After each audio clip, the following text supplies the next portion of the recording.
Donc vous l'aurez compris, la vulnérabilité, c'est l'affaire de tous, qu'on soit touché directement ou pas, indirectement. À partir du moment où on appartient à un collectif, eh ben, on a une forme de co-responsabilité dans la vulnérabilité, face à la vulnérabilité. Et donc, ce matin, on va reprendre là un temps avec Delphine pour vous éclairer sur les différentes formes de vulnérabilité qui existent et dont il faut avoir conscience autour de nous.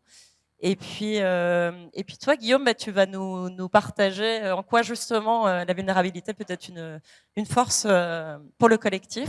Et puis après, on va se mettre en action, en idéation, comme on a pu le faire sur les précédents Spring Off.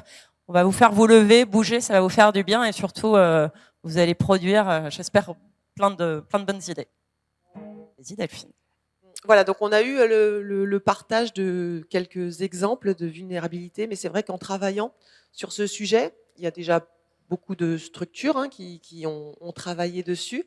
Et donc on s'est inspiré de travaux, notamment le Cercle des vulnérabilités, qui travaille depuis quelques années maintenant sur le sujet, qui a construit cette carte et qui, en fait, sur laquelle on voit que la vulnérabilité, elle s'expose dans la sphère privée, dans la sphère professionnelle, dans la santé, dans la sphère plus culturelle.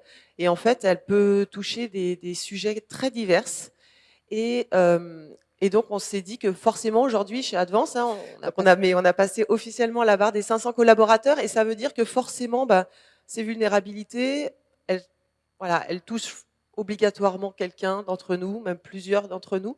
Et en faisant un petit peu un exercice purement statistique, en rentrant les effectifs juste par genre et par âge, on a regardé un petit peu ce que ça pouvait donner chez Advance.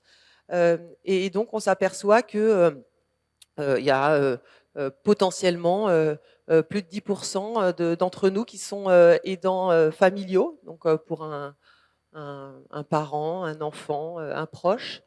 Voilà, on est, je pense, plus de 40% à avoir été touchés par le deuil d'une personne proche également, d'être touché par des maladies chroniques, des troubles, un divorce, etc. Donc forcément, statistiquement, si on couvre l'ensemble des champs de cette carte des vulnérabilités, je pense qu'on peut se dire que les 500 d'entre nous pouvons avoir été touchés ou être encore touchés par un de ces sujets. Voilà, donc c'est en fait les vulnérabilités, voilà, c'est pas une exception, c'est la règle. On disait, c'est la vie, mais voilà, c'est l'affaire de tous. Et c'est pour ça qu'on va travailler tous ensemble ensuite par atelier. Mais avant, Guillaume, tu voulais peut-être nous préciser deux, trois choses. Oui, avec plaisir. Merci beaucoup. Effectivement, on l'a vu ce matin, c'est synonyme d'humanité avec des parcours, des récits, des témoignages. C'est courageux de témoigner, mais c'est pas une obligation. Je pense que c'est aussi important. Chacun selon son caractère, chacun fait comme il le sent. Donc on a vu aussi que c'était la règle, pas une exception. Et on peut voir aussi que c'est une force pour le collectif.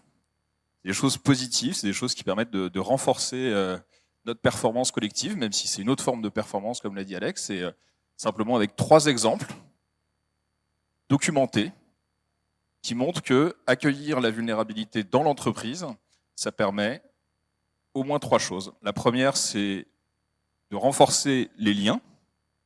Se reconnaître vulnérable, c'est reconnaître qu'on a besoin des autres pour réaliser nos objectifs.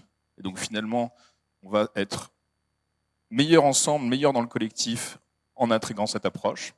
Et un deuxième exemple très fort, c'est celui de la réduction des risques. C'est parce qu'on se sait vulnérable, c'est parce qu'on connaît les limites de son équipe, de son outil, même de soi-même, qu'on va être capable de mieux se préparer. Océane le sait bien dans le cadre de la préparation, par exemple, des bateaux. Et puis le dernier élément qui est très important, c'est un mot qui est de plus en plus à la mode et qu'il faut bien comprendre. La vulnérabilité accueillie, c'est le développement de l'empathie. Et alors, c'est pas du tout un terme moral ou psychologique quand j'en parle. On peut faire ce qu'on veut dans sa vie, être empathique, ne pas l'être. L'empathie, c'est la création de 2 choses très très importantes dans le cadre de l'entreprise. La première, c'est la communication. Donc l'empathie, c'est être capable de ressentir ou de comprendre ce que l'autre ressent ou pense. Donc avoir une démarche empathique, c'est être meilleur en communication. Et c'est aussi être meilleur en leadership et en innovation. ça c'est quelque chose qui est maintenant très très documenté. Le leadership se développe avec l'empathie. Donc là, je m'adresse plutôt aux managers, mais pas seulement. Et puis le deuxième élément, c'est l'innovation. Là, c'est plus de 70% des salariés qui jugent leur manager empathique, qui se sentent davantage aptes à innover. Donc il y a un lien direct entre accueil de la vulnérabilité, développement de l'empathie et innovation. Et la dernière bonne nouvelle, c'est que l'empathie, ça n'est pas inné, ou en tout cas, il y a des dispositions, ça se travaille. Et donc peut-être qu'on aura l'occasion d'en parler dans les ateliers, mais c'est une très très bonne nouvelle, c'est quelque chose qu'on peut développer à tout âge, et ça permet d'atteindre ses objectifs, y compris dans le cadre du travail. Merci Guillaume. Du coup, on va rentrer dans le concret pour vous et dans la mise en action. On va passer en séance idéation. Idéation sur quelle thématique? Celle-ci, comment Advance et les Adventures peuvent mieux accueillir les vulnérabilités humaines dans l'environnement professionnel. Ça, c'est la question qu'on vous pose et à laquelle on vous propose de réfléchir en groupe. Donc, on a 50 modérateurs qui sont portés volontaires et je les remercie parce que c'est une vraie mission en soi et ils étaient tous très volontaires et motivés. Et donc, ces modérateurs vont agiter la main avec un carton. Vous allez pouvoir vous rapprocher d'eux. Hop. Vous allez vous rapprocher d'eux. On va créer des groupes de 6 à 8 personnes à peu près. Ne soyez pas trop nombreux par groupe. L'objectif, c'est que vous échangez par rapport à ce qu'on a partagé ce matin. Voilà, n'hésitez pas à réagir, à partager peut-être ce que ça a provoqué en vous. Prendre ce temps-là et puis surtout générer des idées d'action très concrètes. Voilà.